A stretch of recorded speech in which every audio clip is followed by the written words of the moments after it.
Good morning, boys and girls. Today we're going to look at shepherds in the Bible, and specifically one aspect of shepherds in the Bible, which is how they protected or rescued their sheep and even redeemed them from the mouths of lions, how they redeemed them from death itself.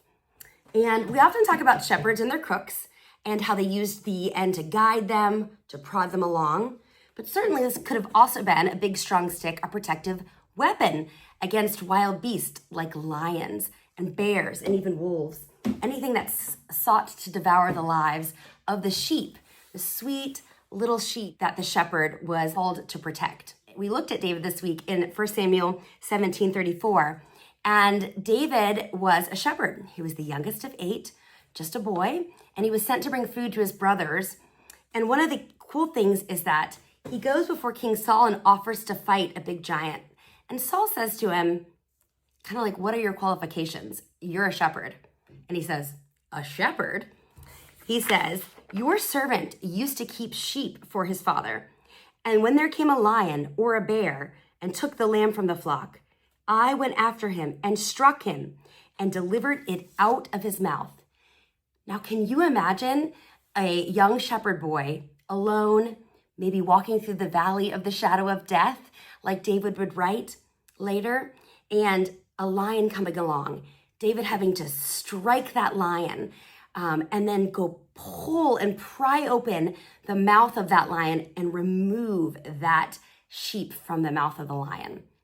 Maybe from a bear, maybe from a wolf, whatever animal was seeking to devour that sheep that he was called to protect. And I want you to just picture that image. Maybe you've seen a video of alligators who have swollen a small pet like a dog or a cat. And sometimes the owner has gone out, the owner who cares deeply for that animal, and pulled that alligators and pried their mouth open and rescued that small puppy or dog from the mouth. David has actually been reminding King Saul, hey, it's no little thing that I was a shepherd. I'm a protector. I'm a warrior. I fight those big wild beasts that come at night. And you know, David actually refers to God himself as his shepherd. He said, the Lord is my shepherd, I shall not want. And he specifically says that because God is his shepherd, he can walk through that valley of the shadow of darkness of death and fear no evil. And we talked about evil. We sang about evil just a second ago. We sang about our ancient foe that seeks to work us woe, the evil one, the devil who is prowling around, seeking to devour us just like a wild beast with the worries and the cares of this world. And do you know that Jesus compares himself to a good shepherd? And matter of fact, last week, we celebrated the death and the resurrection of Jesus, of our risen Savior. And Jesus, before he dies, compares himself to a good shepherd and relates it to the death and the resurrection that would come in the future. And he says in John 10, he says, I am the good shepherd. The good shepherd lays down his life for the sheep.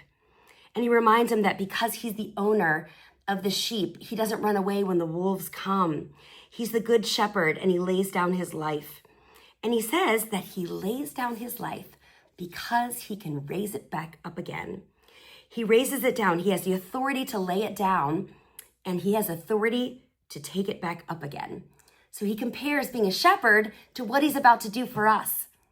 And we can be thankful that Jesus is our shepherd, and that David points to that fact that Jesus is our shepherd, and that he was willing to become the sheep, to humble himself from shepherd to sheep and enter the claws of death, because he knew that he could conquer death forever and raise himself back up again, that he had the power and the authority.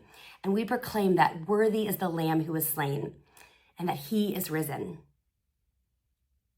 I'll see you guys next week.